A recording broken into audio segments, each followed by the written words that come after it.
Madalas, ginaguard niya yung phone niya.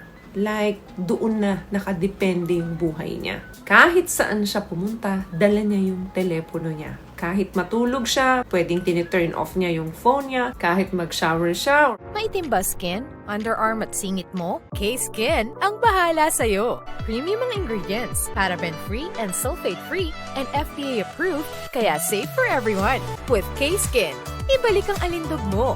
Huwag nang magpahuli. Hi guys! Welcome back to our channel. Kumusta po kayong lahat? Sana ay nasa mabuti po kayo. At sa mga hindi pa po nakakakilala sa akin, my name is Cheryl Ting. At kung bago lang po kayo sa channel na to, pwede po pong makahingi ng isang favor to please consider to subscribe dito po sa ating channel. And also, huwag niyo na rin po sanang kalimutan i-like and i-follow ang ating Facebook page official and also ang ating TikTok account, Cheryl Ting. For today's video is another requested video po. Ang sabi niya is, ma'am, gawa ka naman ng video na nangangaliwa na ang babae. Ano kaya ang pwedeng mga signs? Sa pag-uusapan natin sa video to, hindi 100% accurate na nangangaliwa na ang partner mong babae. Pero, pwede mong maggamit ang mga senyales na pag-uusapan natin dito na kung sakaling nakikita mo na ang mga signs na to, ay posibleng may kinahumalingan na siyang iba. So, here is the shocking signs that your wife is cheating on you. Number 1, nagiging emotionally distant na siya sa'yo without any reasons. Bigla na lang siyang naging cold sa'yo at hindi na nag-open ng mga nasa saloobin niya.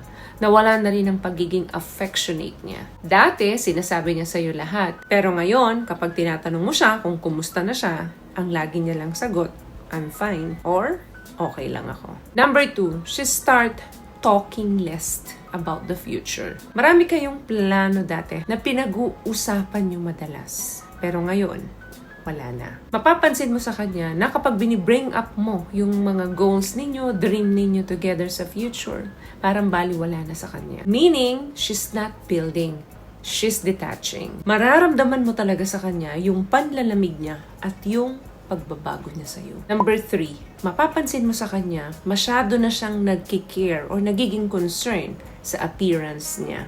Mga bagong damit, mga bagong lingerie na hindi naman para sa'yo gagamitin. Kapag mataas yung effort niya para sa pagpapaganda niya, para sa appearance niya, but the romance at home is dry, tanungin mo siya kung bakit.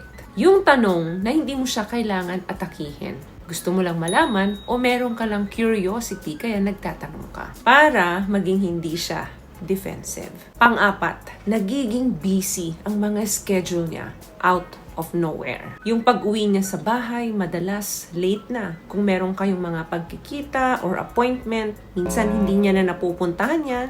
Dahilan, meron siyang mga meeting na pinuntahan daw, may mga errands na kailangan tapusin, or may mga hindi maipaliwanag na outing or mga lakad na ang pagkakaalam mo naman wala siyang schedule sa mga araw na yun. Yung pagiging consistent niya sa'yo noon, unti-unti na ang nawawala yan. In short, madalas, hindi na siya available sa'yo. Pang-5, napapadalas ang away over nothing. Meaning, nag-aaway kayo nang wala namang dahilan. Mababaw na reason pero matinding pag-aaway. Mabilis na siyang magalit, mabilis na siyang mairita over little things. Mapapansin mo yan sa kanya. Lagi siyang inis or lagi siyang galit. It's about creating distance so she can justify her action. Pang-6, madalas ginaguard niya yung phone niya. Like, doon na nakadepende yung buhay niya. Kahit saan siya pumunta, dala niya yung telepono niya. Kahit matulog siya, pwedeng tiniturn off niya yung phone niya. Kahit mag-shower siya or anumang gawin niya doon, even nagdi-delete na siya ng mga notifications. Kung noon ay hindi naman siya ganito, yung telepono niya ay nilalapag niya lang kung saan-saan, open ka, natingnan yon. Pero kung ngayon, biglang nagbago yun, iba na ang iniingatan niya. Hindi na ikaw yun. Alam nyo guys, privacy is healthy, but secrecy is not. Mararamdaman mo yung pagkakaiba ng dalawang bagay na yan.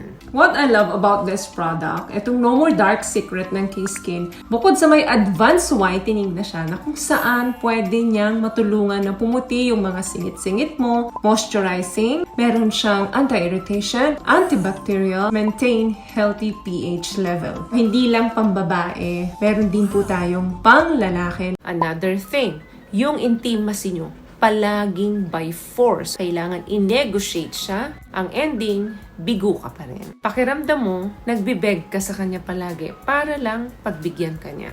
Kung minsan lang naman nangyayari ito, wala namang problema. Possible na wala sa mood or pagod ang babae. Pero kung mas marami na yung pagkakataon na nire-reject ka niya at yung answer is laging no, magduda ka na. Lalo na kung wala naman siyang idinadahilan at kung may dahilan man siya, paulit-ulit na dahilan lang. Yes, physically, present siya. But emotionally, absent siya. Hindi natin kayang i-fake ang passion. Kita mo talaga at ramdam mo talaga yung pagbabago ng partner mo. Another thing, hindi na siya nagsasabi sa'yo ng mga whereabouts niya. Dati lahat alam mo kahit hindi mo itanong, nag-update siya sa'yo. Minsan, nagsasabi nga siya sa'yo, pero kasinungalingan naman. Tatanungin mo siya minsan, for example, saan siya nanggaling, bakit ngayon lang siya umuwi, ang isasagot niya, kasama ko yung kaibigan ko. Pero, hindi naman niya sinasabi kung sinong kaibigan. Yung small lies or maliliit na kasinungalingan, nagiging normal na lang sa isang babaeng nag-cheat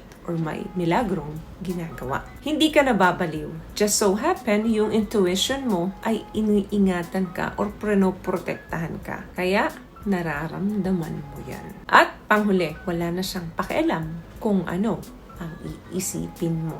Yung opinion mo, hindi na yan nagmamatter sa kanya. Wala na siyang pakialam. Ano man yung sabihin mo or ano man yung isipin mo. Kung ano man yung nararamdaman mo, wala siyang pakialam dyan. Alam mo kung bakit? Dahil yung emotional investment niya ay wala na sa'yo. Kung nakikita mo or nararamdaman mo yung ibang signs na napag-usapan natin dito, huwag ka kaagad tumalon sa conclusion na ay 100% niloloko niya ako, may iba siya, nag-cheat siya. But also, don't ignore the truth either. Pag ang loyalty nawawala na, yung mga signs niyan, hindi naman palagi mong naririnig sa isip mo. Pero, palaging nandyan yan. Mamamahinga lang yung isipan mo, pero isang kibot lang, andyan na naman yung duda mo. Trust your gut. Kasi yung mga bagay na hindi natin nakikita, nararamdaman yan ng puso mo. Because love is honest. So, may nakuha ka bang tips sa mga napag-usapan natin ngayon? At kung nagustuhan mong ating video, please give it a thumbs up, comment down below, and also share this video na rin po sa mga kaibigan na sa tingin niyong matutulungan ng video natin. Thank you guys for watching and see you in our next one. Always love yourself and be a blessing. Bye!